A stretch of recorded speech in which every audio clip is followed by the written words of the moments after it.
Magandang araw mga bata! Ako si Binibining Pal. Ngayon, ang aking babasahin ay ang epiko ni Gilgamesh mula sa sinaunang sibilisasyon ng Mesopotamia. Irak na ito sa kasalukuyan. Ang Mesopotamia ay nagwala sa salitang Greek na nangangahulugan sa pagitan ng dalawang ilog. Ang dalawang ilog na ito ay ang ilog Euphrates at ang ilog Tigris. Matatagpuan sa hilagang silangan nito ay ang bundok Zagros at ang timog silangan naman ay ang talampas ng Arabia. Sa kasalukuyan, ang malaking bahagi nito ay nasa bansang Iraq, samantalang ang ilang bahagi naman nito ay sa bansang Iran, Syria at Turkey. Ang dalawang ilog na tinutukoy ay ang ilog na nabanggit ko kanina. Ito yung ilog Euphrates at ang ilog Tigris. At ang kalupaan ay kilala bilang Al-Jazeera. Ibig sabihin ay isang isla. Ayon sa American Egyptologist na si James Henry Besud, na sa kalaunan ay tinawag itong Fertile Crescent. O ayan, nagkaroon na tayo ng kaunting kaalaman ukol sa kasaysayan ng akdang ating babasahin. Halina't atin ang simulan ang epiko ni Gilgamesh, saling buod sa Pilipino ni Cristina S. Chico. Tara na!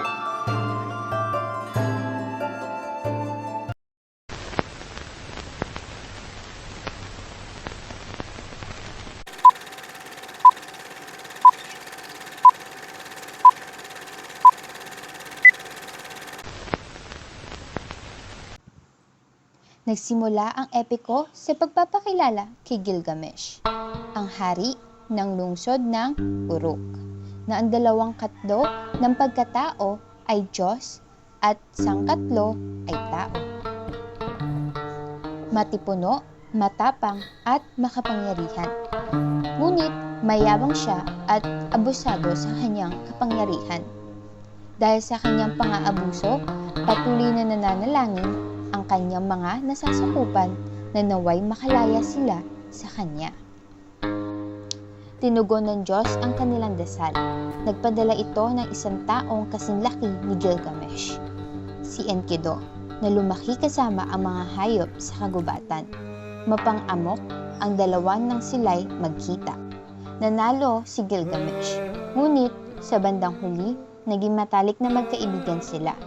Di naglaon, naging kasakasama na ni Gilgamesh si Enkidu sa kanyang mga pakikipaglaban.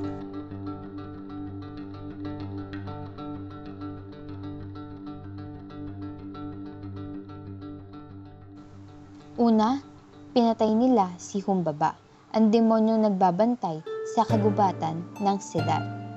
Pinatag nila ang kagubatan. Nang tangkain nilang siraan ang Diyosang si Ishtar na nagpahayag ng pagnanasa kay Gilgamesh, ipinadala nito ang toro ng kalangitan upang wasakin ang kalupaang pinatag nila bilang parusa.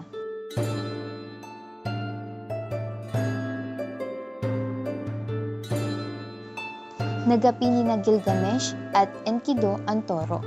Hindi pinahintulutan ng mga Diyos ang kanilang kawalang paggalang, kaya tinakda nilang dapat mamatay ang isa sa kanila. At iyon ay si Enkidu, na mamatay sa matinding karamdaman. Habang nakaratay si Enkidu dahil sa matinding karamdaman, sa sama ng loob ay nasabi niya sa kanyang kaibigan ang ganito: "Ako ang pumutol sa puno ng Sidar.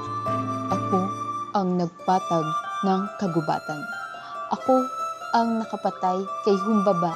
At ngayon, tingnan mo kung ano ang nangyari sa akin. Makinig ka, kaibigan. Nananaginip ako noong isang gabi. Nagngangalit ang kalangitan at sinagot ito ng isang taong ibon. Malungkot ang kanyang mukha at sinabi niya sa akin ang kanyang layon. Mukha siyang vampira. Ang kanyang mga paa ay parang leon. Ang kanyang mga kamay ay kasing talim na mga kuko ng agila. Sinunggaban niya ako, sinabunutan, at kinubabawan, kaya ako nabuwal. Pagkatapos ay ginawa niyang pakpak ang kanyang mga kamay. Humarap siya sa akin at nilayo sa palasyo ng Irkala, ang reyna ng kadiliman, patungo sa bahay na kung sino man ang mapunta roon ay hindi na makakabalik pa sa bahay kung saan ang mga tao ay nakaupo sa kadiliman. Alikabok ang kanilang kinakain at luwag ang kanilang karne. Ang damit nila'y parang mga ibon na ang pakpak ay tumaktakip sa kanilang katawan. Hindi sila nakakakita ng liwanag, kundi pawang kadiliman. Pumasok ako sa bahay na maalikabok at nakita ko ang dating mga hari ng sandaigdigan na inaalisan ng korona habang buhay. Mga kapangyarihan, mga prinsipe na naghari sa mga nagdaang panahon. Sila na minsan naging mga Diyos tulad ni Anu at Enlil. Ay mga alipin ngayon ng tagapagdala lamang ng mga karne at tagasalok ng tubig sa bahay na maalikabok. Naroon din ang mga nakatataas na pari at ang kanilang mga sakristan. May mga tagapagsilbi sa templo at naroon si Etana, ang hari ng Kish, na naminsay inilipad ng agila sa kalangitan. Nakita ko rin si Sumagan, na ang hari ng mga tupa. Naroon din si Ereshkigal, na ang reyna ng kalaliman, at si Belit Sheri, na nakayuko sa harapan niya, ang tagatala ng mga Diyos at tagapag-ingat ng aklat ng mga patay.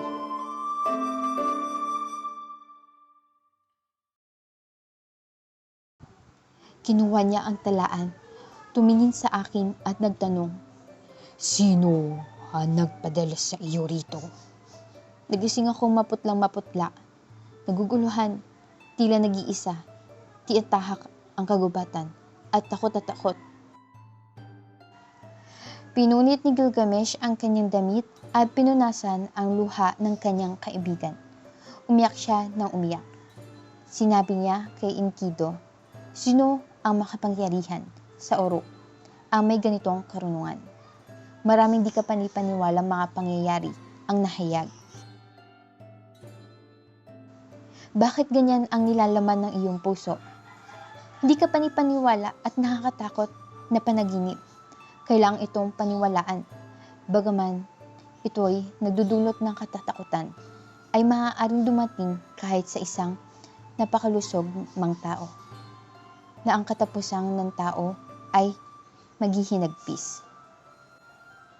Mananalangin ako sa mga dakilang Diyos dahil ginamit niya ang aking kaibigan upang mahayag ang kasasapitan ng sinuman sa pamamagitan ng panaginip." Natapos nga ang panaginip ni Enkidu at nakaratay pa rin siya sa karamdaman. Araw-araw ay palala ng palala ang kanyang karamdaman.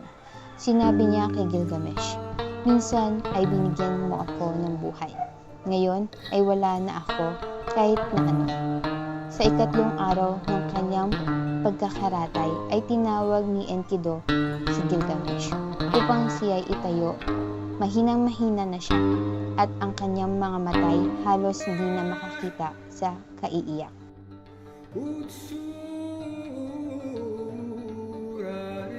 Inabot pa ng 10 araw ang kanyang pagdadalamhati. Hanggang 12 araw, tinawag niya si Gilgamesh, "Kaibigan, pinarusahan ako ng mga dakilang Diyos at mamamatay akong kahiya-hiya. Hindi ako mamamatay tulad ng mga namatay sa labanan. Natatakot akong mamatay ngunit maligaya ang taong mamatay sa pakikipaglaban, kaysa katulad kong kahiya-hiya ang pagkamatay." Iniyakan ni Gilgamesh ang kanyang kaibigan.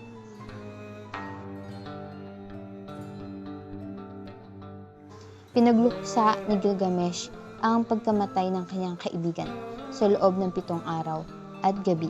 Sa huli, pinagpatayo niya ito ng estatwa sa tulong ng kanyang mga tao bilang alaala. Natapos na natin ang buod nito. Para sa aral ng epikong ating binasa ay ang tunay at busilak na pagmamahal at ang pagpapahalaga sa isang kaibigan na hanggang sa pagkawala nito ay walang makakatibag sa tiwala at pagmamahal sa isa't isa. Tandaan din natin na huwag abusuhin ang angking kapangyarihan o ang katangian taglay.